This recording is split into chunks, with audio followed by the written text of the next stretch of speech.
Sa videong ito na inupload ng isang netizen mula sa Tarlac City, makikitang tila aakyat ng ligaw ang lalaking ito. May bitbit na bulaklak. Wow! Na itinatago-tago pa sa likuran. Saka lumakad patungo sa bahay ng kanyang napupusuan. Eto na't nang marating ang bahay, ang lumabas, isang dalaginding.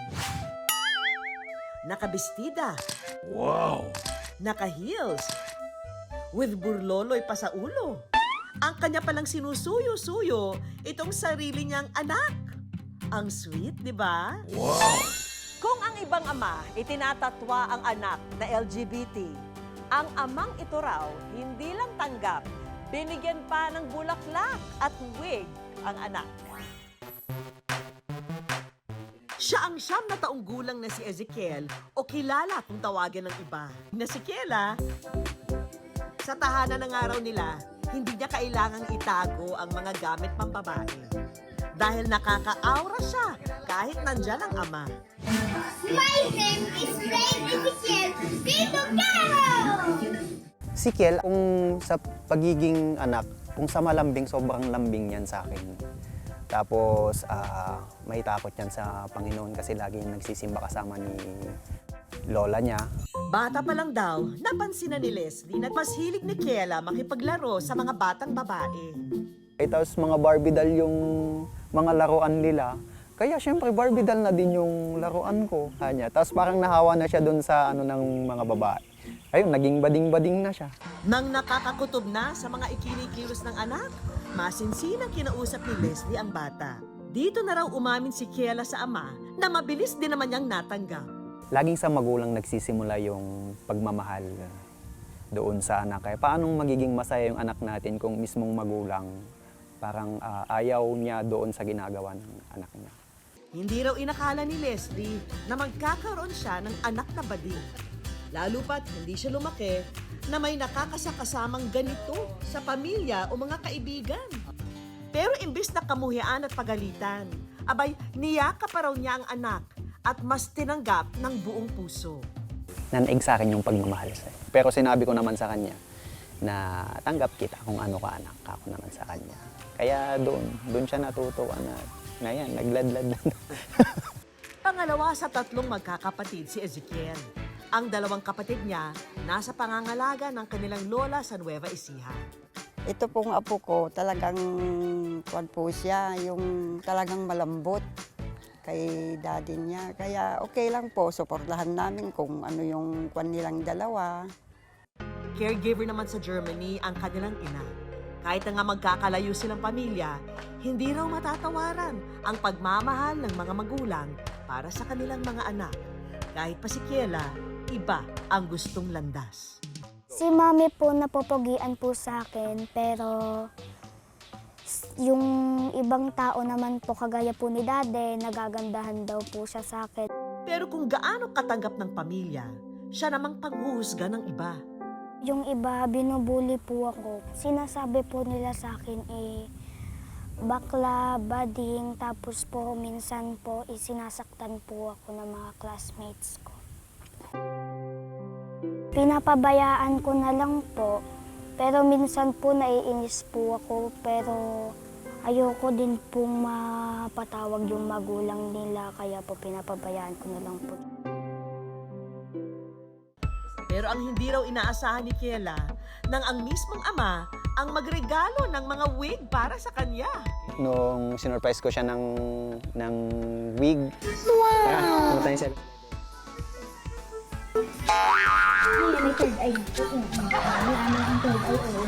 Magpahaba ka na lang ng buhok, ako ayaw niya. Bilan mo ako ng wig. Kaya sinurprise ko siya ng wig. Kaya yun, tuwang-tuwa naman siya. 2 nga yung wig niya ngayon. Kapag po nakawig ako or nakapambaba, sinasabi po sa akin ni Daddy na ang ganda ko daw po. At ngayon ang may wig na si Kela, ang rampa never ending. So, suportahan ko yung anak ko sa pagiging member niya ng LGBTQ habang buhay. Hanggat andito ako nabubuhay, hanggat humihinga ako, nakasuporta ako sa kanya. Kasi that's love. pinaparamdam ko lang sa kanya kung gaano ko siya kamahal. At ngayon na nga, sa tulong ng aming team, si Kiela naman ang magpapangiti sa pinakamamahal na ama. Regalong cap at jacket na paboritong pormahan daw ng kanyang daddy Leslie. Dade, thank you sa pagmamahal mo at pagsasakripisyo mo sa akin. Ito para sa'yo. Love you!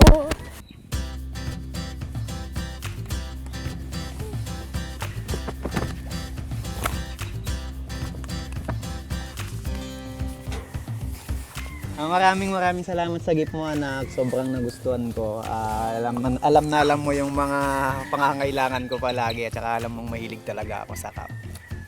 I love you. Sa mundong ito, walang tama, walang mali. Pagdating sa kung sino ka. Anumang landas na piliin natin, basta't pag-ibig ang mananait, ang puso ng isang magulang, hindi manghuhusga kailanman, kundi magmamahal lang ng walang hanggan. Tuloy-tuloy pa rin ang good vibes. Magandang gabi.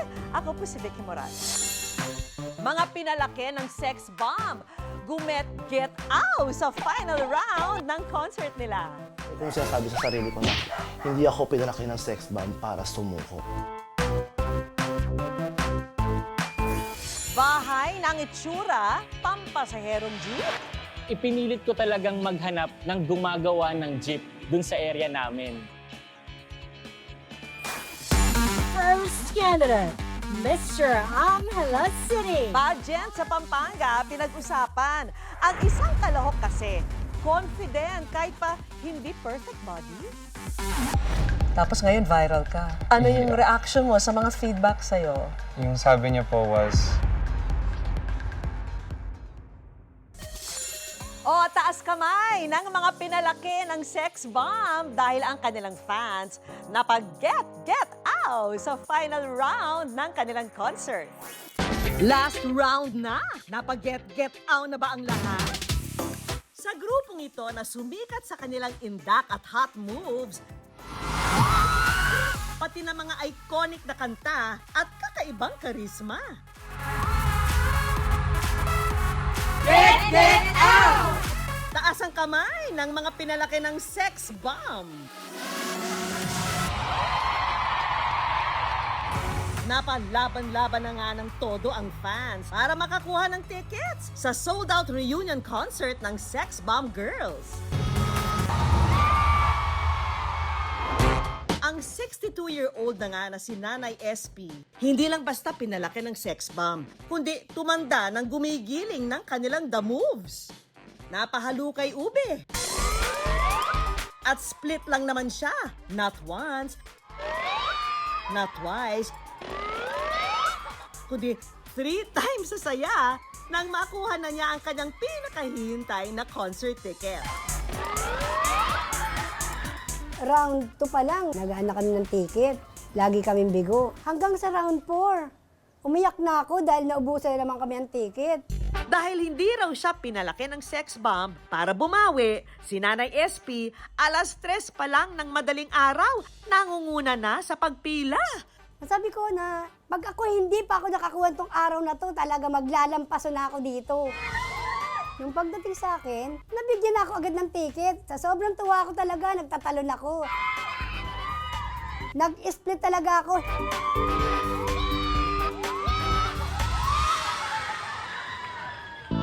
Simple lang daw ang buhay ni Nanay SP. Ang kabuhayan niya, literal na nasa kamay at paa ng kanyang mga customer. Magpahanggang ngayon, yung manicure pa rin ako. Dito na nga raw niya na itaguyod ang pamilya at napagtapos ng pag-aaral ang anak.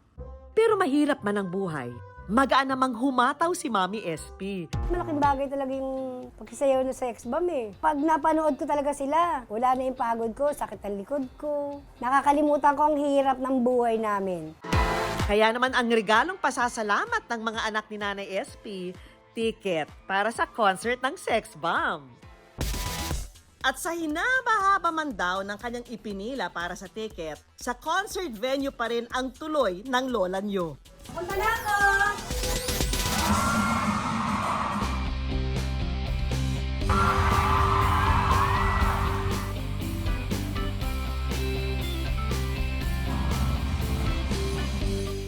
si Nanay SP. 3 beses pumila bago swertehin sa ticket. Ibahin nyo naman itong isa naming nakilala. Dahil not just once, but twice lang naman siya, hindi pumila ha. Kundi nakanood ng concert ng paborito niyang sex bomb. Ang 31-year-old fan, si Gerrit, interesado na raw sa pagsasayaw mula nung bata pa siya. First encounter ko po, napanood ko sila sa isang TV show. Grabe yung galaw nila at ang galing nila sumayaw. Sabi ko, sana pagdating ng panahon, paglaki ko, maging sex bomb dancer ako. Nang maging miyembro na nga ng isang pep squad, naging inspirasyon daw ni Gerrit ang Sex Bomb Girls. Yung kanta ng sex bomb is parang jolly, enjoy. Kumbaga nawawala lahat ng problema. Ay, pagod ako ngayon. Sige, sound trip tayo, sex bomb. Kahit gusto ko nang sumuko. Ay kung sinasabi sa sarili ko na hindi ako pinalaki ng sex bomb para sumuko. Pero dahil sa hirap ng buhay, ni minsan, hindi raw niya nakita ng live ang sex bomb. Kaya ngayong may trabaho na siya bilang waiter sa isang resto, hindi na mapipigilan ang fangirling niya sa mga idolo. Napanood ko pa lang po yung trailer ng sex bomb na magkakaroon sila ng concert. Sabi ko, babalik ang sex bomb. Parang yung feeling na bumalik ako sa pagkabata. Ito yung younger days ko na parang dati sumasayaw-sayaw lang ako sa kanto, nakikipag-showdown lang ako sa kalye. Sa kanilang finale concert, hindi raw pinalampas ni Gerrit at isasama pa nga raw niya tayo sa viewing experience. Bago pumunta sa concert venue, OOTD check muna. Ready nang umisplit sa venue. At nang magsimula, magkabila ang hiyawan, sigawan at sayawan. Malasige, hataw! Galak at yung parang gusto kong maiyak. Kung pwede ko nga lang silang yakapin, parang sunggaban para mayakap. Kung pwede nga lang po ako maging backup dancer nila, ginawa ko na po eh. Teka, may pabaon pa tayong sorpresa para sa ating mga bisita. Hi, Nanay Esperanza. Grabe naman ang pagkakasplit mo. Para kang nanalo ng 1 milyon na nakabili ka ng ticket. Maraming salamat po sa suporta mo sa Sex Bomb at sa pagmamahal mo sa amin at balita ko. 3 a.m. pa lang daw ay nakapila ka na po. Sana ma-meet ka namin in person. By the way, ang kumukuha po ngayon ng camera ko ay si Miss Ira. Pakita mo naman. Mahal na mahal ka namin, Nanay Esperanza. At huwag kang magsawang mag-split at magpaka-healthy. Lagi ka dapat healthy. Sana ma-meet ka namin. Mwah! Bye-bye! At hindi tayo papayag na si Nanay SP lang ang happy. Si Gerrit din, mula naman sa kanyang bias. Hi, Jar Tarsal. This is Sexom Cheche. I want to say thank you for all the love, support, and effort for the Sex Bomb Girls. And nakakataba naman ang puso na isa ako sa iyong iniidolo. Thank you so much. Get, ow! Hindi raw tayo pinalaki ng sex bomb para sumuko. Tulad ni na Nanay SP at Gerrit, sa gitna ng mga problema, halukayin ang mga bagay na nagpapasaya sa atin. At laban lang. Get out! Isang bahay sa Quezon Province, agaw pansin sa mga tao. Ang itsura kasi nito, mala jeepney. Taas kamay ng mga mandirigma ng kalsada. Sa hirap na ngang mag-commute sa Pilipinas, araw-araw kang makikipagbakbakan sa init at traffic na may nagbabadya pang pagmahal ng pamasahe. Pero maswerte ka raw kapag itong jeep na ito ang iyong napara. Dito kasi may libreng tubig for all. May libreng pamasahe pa para sa ilang pasahero. Ang nakaka-good vibes na jeep na yan, dito sa Batangas pumapasada. At ang tsuper daw nito, panata na ang tumulong noon pang 2017. Siya raw kasi mismo nakaranas ng hirap noon. Pagka po ako'y ginigising ng magulang ko sa umaga, ako po'y nangangahoy sa bundok. Ako po yung bata ko pinag-iistiba ng palay. Pandagdag po ng baon noon. Talagang ang hirap po ng buhay ko noon. Kaya naman si Adonis nagsumikap makapagtapos ng pag-aaral. Saka sumampa sa barko para maging seaman. 17 taong nagbarko si Adonis pero nabago ang agos ng kanyang propesyon nang biglang mawala ng pandinig sa kanyang kaliwang tenga. Hindi na po ako nakadinig ng kaliwa. Naisip ko po baka ako po bumagsak sa medical. Ay nayaman po ko sa company na pagbagsak ko ay nayan. Kaya po ako yung nagdesisyon na po hindi na po magbarko. Nagsimula ng bagong trabaho si Adonis. Mula sa tubig, lumipat siya sa kalsada bilang tsuper ng jeep.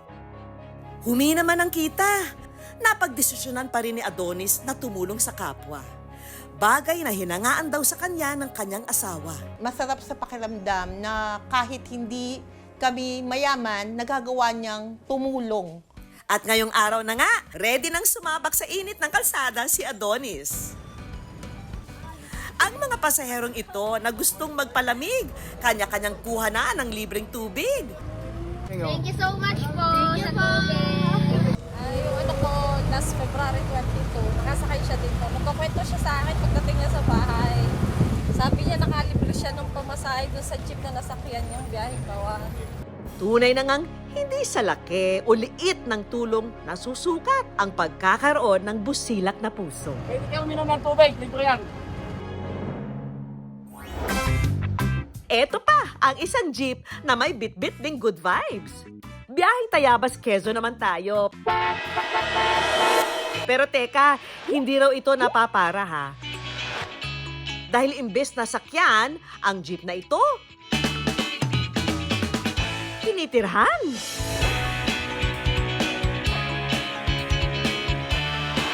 Ipinilit ko talagang maghanap ng gumagawa ng jeep dun sa area namin. Stainless talaga siya.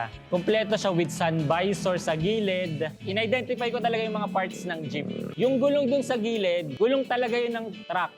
Ang mabuti pa, sakyan, pasukin na natin ang jeepney-themed bahay.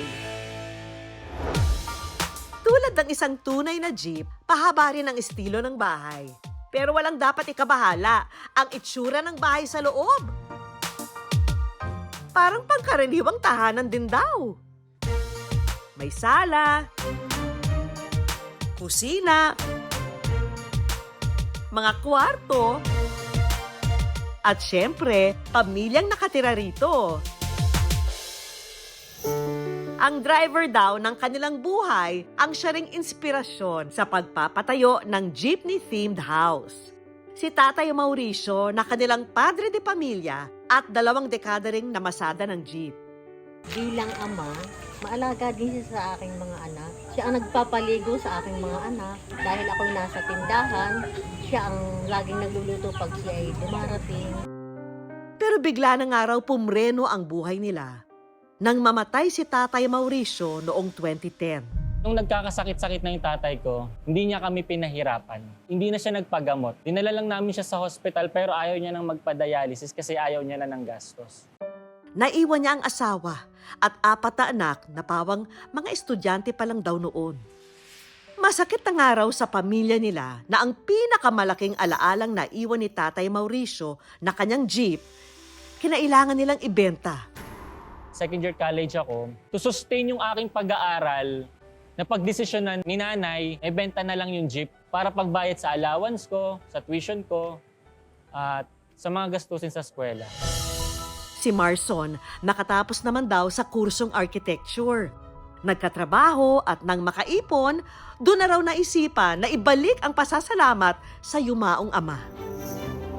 Ang nooy simpleng bahay nila, ginawang jeepney-themed house. At si Marson pa raw mismo ang nagdisenyo nito noong 2022. Paano ba siya magmumukhang jeep? Ano ba yung materialis na gagawin ko? So yun yung medyo struggle sa part ko. Gagawin ko ba tong concrete? Gagawin ko ba tong stainless? Medyo mahirap yung paggagawa ng bahay. Yung mga pag-design, kami nagkukumbay ng kapatid ko. Marami kaming nagtulong-tulong.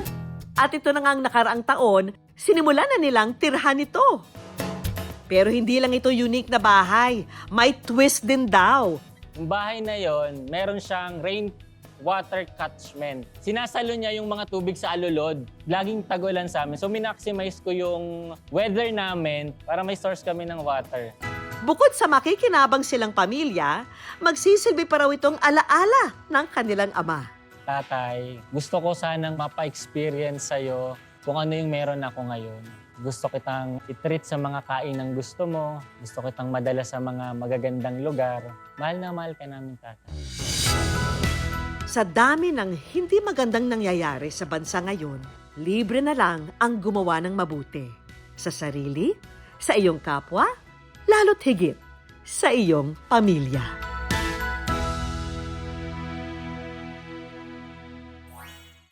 No to body shaming and yes to body positivity. Yan daw ang mantra ng isang contestant na rumampa sa pageant kahit chubby. First candidate, Mr. Angela City. Kamakailan, umarangkada sa social media ang isang male candidate na rumampa sa swimwear portion ng isang pageant. Bukod daw kasi sa kanyang taglay na kagwapuhan, naging agaw pansin din ang kanyang kumpiyansa at postura habang rumarampa. Lalo na nang ipinagmalaki niya ang kanyang curvy figure. Sino nga ba siya? Si Richard Jermaine Perkins o mas kilala bilang RJ, half Pinoy, half Irish Canadian na ipinanganak at lumaki sa Angeles, Pampanga. Tell us first about your childhood. I grew up in a family of all girls. And kasama ko po yung mga lola ko po, tsaka titas ko po. Dito naman po sa Pinas, mas nag-enjoy po ako. Kalaunan, lumipat ang kanilang pamilya sa Canada, kung saan niya ipinagpatuloy ang kanyang pag-aaral. Pero hindi raw naging hadlang ang pagiging malayo niya sa Pinas sa pangarap niyang maging one of the stars. Umuwi siya sa bansa taong 2019 para subukan ang kapalaran niya sa show business. RJ, tell us about your struggles, your sacrifices, no, para ma-attain mo itong dream mo na maging model or actor. Not a lot of people know this, but as of the moment, I'm alone. I live alone. So for me to pursue this whole path, they weren't really that supportive, I would say.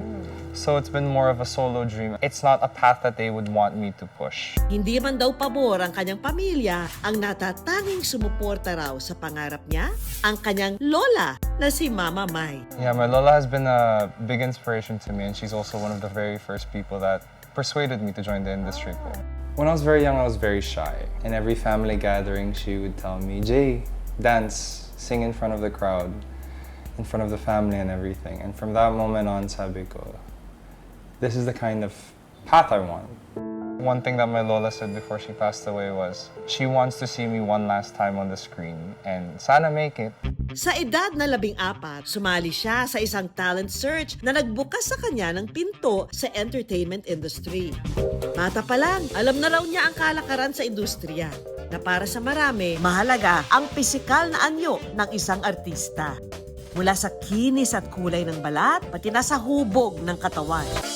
Yun nga lang, sa pagod at pagpupuyat, naisantabi niya ang sariling kalusugan at nauwi sa sobrang pagkapayat at unhealthy lifestyle. When I entered the industry and I became very skinny, I wasn't, eating properly sometimes. There was times I would forget to eat. Nakadagdag pa nga raw sa stress niya noon ang kritisismong natatanggap niya mula sa ibang tao. I think growing up, because I was a foreigner, I'd usually get a lot of words thrown at me. Bakit? Sometimes when I would go to school, they would say, I don't normally belong there. They would always say the meanest things. What was the worst part of the bullying? The worst part about it was, it did get to me at some point. How bad did it get? It went to the part where I took a break from pursuing my dream for 3 years. Ang pagkakataon na sumikat, pansamantalang naudlot para kay RJ. Bumalik sa Canada at ginugol ang kanyang oras sa pag-aaral at pagtatapos sa kolehiyo. Ang pangarap ng pamilya niya na makatapos at makakuha ng corporate job, natupad nang pasukin naman niya ang industriya ng real estate sa Canada.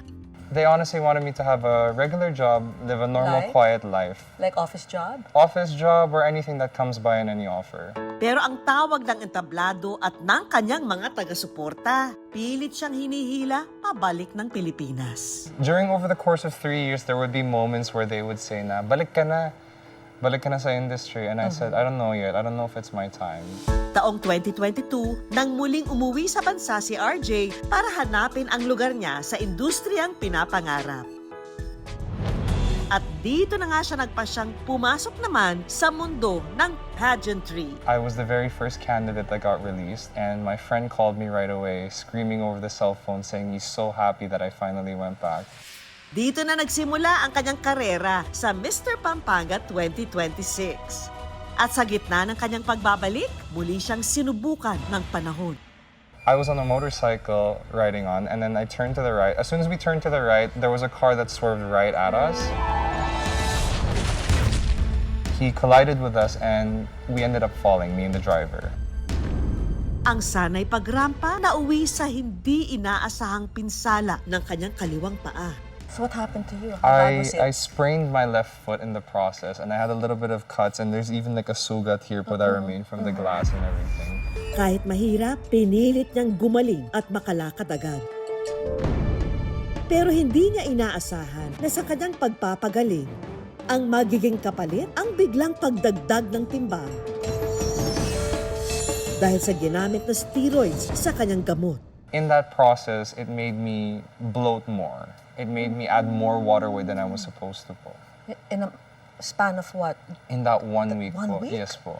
Dahil dito, napadalas din ang pagbisita niya sa gym. So anong goal mo ngayon? Right now, my goal is to hopefully cut down to a leaner physique in the sense where I'm more fuller with muscles. I'm not gonna go back to being skinny, but I want to have more muscles, more into the hunk kind of type po. Pero para kay RJ, hindi dapat maging hadlang ang dagdag timbang sa pag-abot ng pangarap. When I gained the weight, I was actually even much more happier. I always remember what my lola used to say, where when she saw my cheeks were squishier and fuller, she would always be so happy. Kaya naman itong Abril, si RJ, First candidate, Mr. Angeles City. loud and proud rumampa ng buong-buo ang kumpiyansa sa sarili. Para kay RJ kasi, ang totoong kagandahan nakikita sa kung gaano ka ka-proud sa iyong katawan. At ang mas nagpataba raw ng puso niya, ang malaman na maraming netizen ang nag-yes to body positivity. Tapos ngayon viral ka. Ano yung reaction mo sa mga feedback sa'yo? Overwhelming, and at the same time, it's beautiful to see so much people reaching out about their stories on how I inspired them. Saan ka pinaka-natuwa? Anong comment yung pinaka-parang nakapagpataba ng puso mo? I remember someone reached out through messaging me, and yung sabi niya po was, I've dealt with my weight for a long time, and I've been bullied for being overweight. After seeing you walk that walk, I feel so proud and confident. Tapos nag-post din po siya ng photo afterwards there po. And it was sobrang nakakatuwa po. Wala na nga nang mag-viral, marami ang na-curious sa ating confident na kalahok. Kilalanin pa siya sa ating next round, ang question and answer portion. Ano ang favorite mong pagkain? As a true Kapampangan, I would love to say my favorite food is sisig. It is the best in Angeles City, Pampanga. Ano ang iyong hobbies? My hobbies, I would like to say, are photography. I also do dancing and acting on the side. Singing for a good time, and other than that, I do love pottery. Sino si RJ kapag walang nakakakita? I am still the same old kid from Pampanga.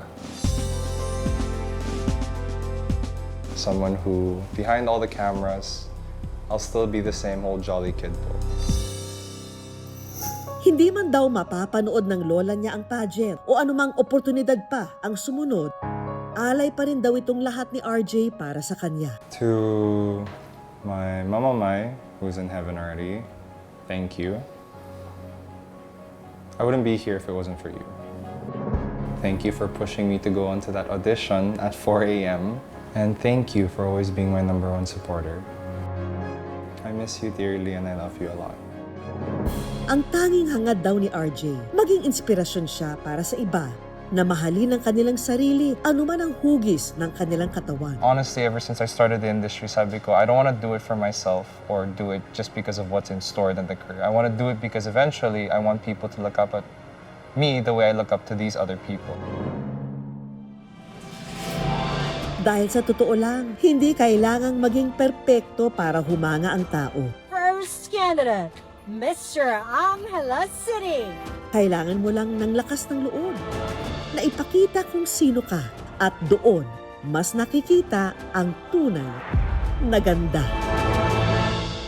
Basta good vibes, tutok lang sa amin tuwing Sabado. Ako po si Vicky Morales at tandaan, basta puso, inspirasyon at good vibes, siguradong good news!